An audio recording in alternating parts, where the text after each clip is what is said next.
Every day, 21 Canadians die from opioid overdoses. But what about the 350,000 who survive and live with opioid use disorder? Meet one of them. His name is Alex. Receiving treatment from opioid use, he also struggles with depression, complicating his treatment.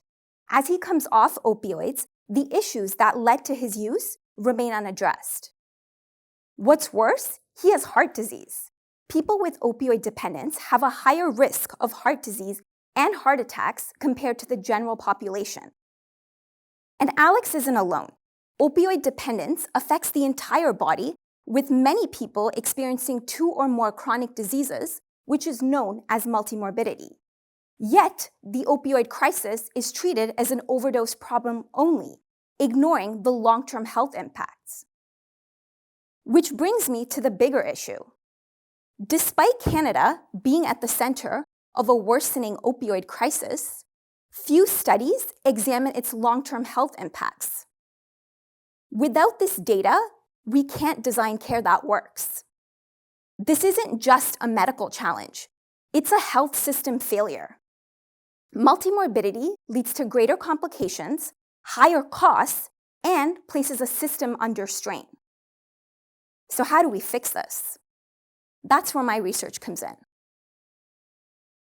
To address this gap, I used Ontario as a case study, a province with both rural and urban treatment sites, diverse socioeconomic conditions, and a representative sample of the crisis. I analyzed data from over 3,400 people receiving treatment for opioid dependence across 57 addiction centers between 2011 and 2021, linking their clinical records to provincial health databases and following each person's health data for 8 years. First, I identified 16 chronic diseases that are commonly included in multimorbidity research. Next, I assessed their prevalence over an 8-year follow-up period, with the bubble size corresponding to how common each disease was. Then, among those with at least 2 chronic diseases, I applied hierarchical cluster analysis to identify disease clusters based on how often conditions co-occurred. Here's what I found. 1 in 3 people in the sample, so that's 1,100 people with opioid dependence, had multimorbidity, and 6 distinct disease clusters emerged, the most pertinent of which was the co-occurrence of cardiovascular and respiratory diseases, affecting over 650 people. Now, this requires careful medication management.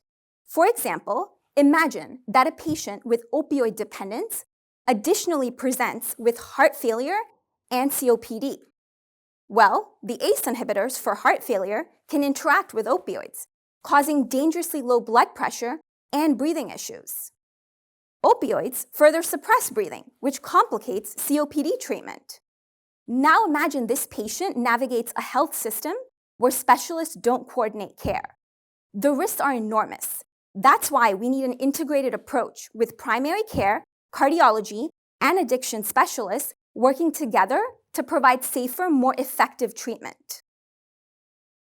Canada, one of the countries hardest hit by the opioid crisis, still lacks critical data on its long-term health impacts. Without it, people like Alex continue to fall through the cracks. My work lays the foundation for a new model of care, one that doesn't just treat opioid dependence, but recognizes and addresses the full scope of health challenges that people face. Because the goal isn't just to respond to crises, it's to move beyond overdose. Thank you.